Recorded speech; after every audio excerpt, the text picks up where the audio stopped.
Silver has always been called poor man's gold because basically it's today 1/80th of the price of gold. That means that the gold price is 80 times the silver price.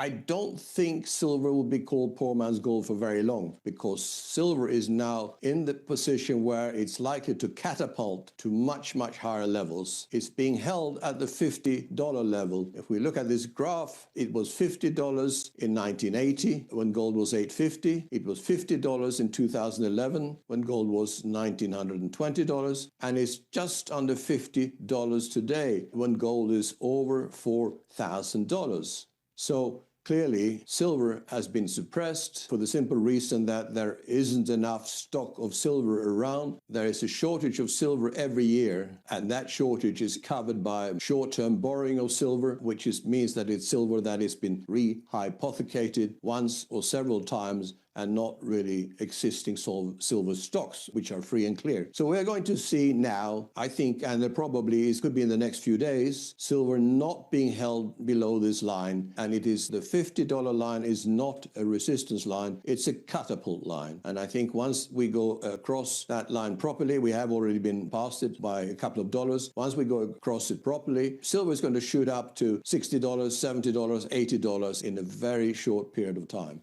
And the long-term move of silver will mean that I have said already 25 years ago that gold is likely to reach 10,000 in today's terms. And if silver reaches the historical relationship to gold, that would mean $666 silver. That's not a forecast, but that's an unlikely level that silver will go to. By that time, it's not going to be poor man's gold anymore. It's going to be the rich man's silver. The shortages are there on a daily basis. We buy silver for our clients every day, and there's more buying than ever, and it's extremely difficult to get hold of physical silver. Remember, of course, physical is the only way that you should hold the metals. Physical silver, physical gold outside the banking system in your own name, because that's the way to preserve wealth in a proper way. Now, what does that mean with silver tens of dollars higher in a very short period of time and hundreds of dollars higher within the next few years? Because gold will not move as fast, but gold will move up also. It clearly means that the fiat currencies are on their final leg down to zero. They're 99% down since 1971, and they're now going to move down all the way to zero. That means that the Western financial system is now on the verge of crashing. We have problems in the banking system already, especially in the US. We have problems in Europe. We have geopolitical problems of a magnitude that the world hasn't seen before. Trump is trying to maintain the US hegemony by threatening China, by threatening India, but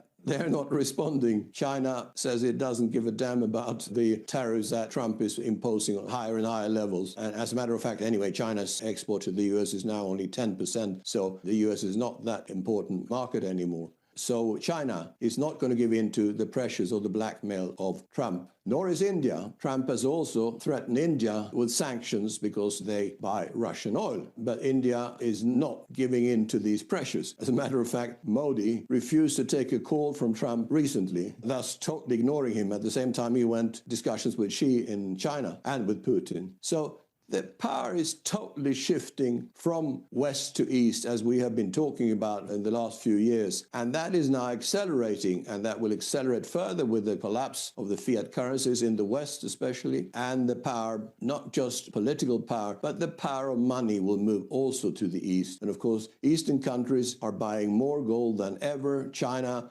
India, Russia, and many other Eastern countries are accumulating gold to an extent that we've never seen before. And their official reserves are likely to be much higher than they are actually advertising. And their official reserves are much higher than they are declaring.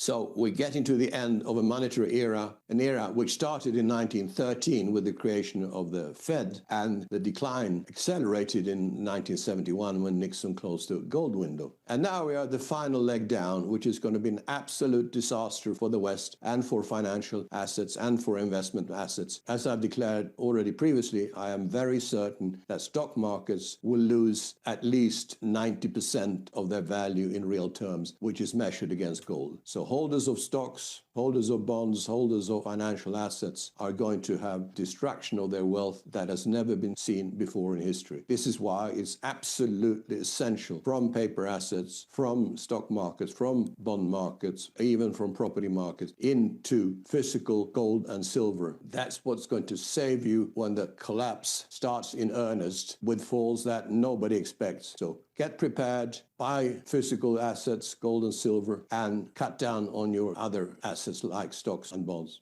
It's still time to preserve your wealth and to save you from seeing total decline in your wealth by having paper assets going down by, as I said, at least 90% against real money. And real money is going to be gold and silver and other real assets. So take the steps that you need to do. Buy gold, buy silver, reduce your other financial assets, and you will sleep much better.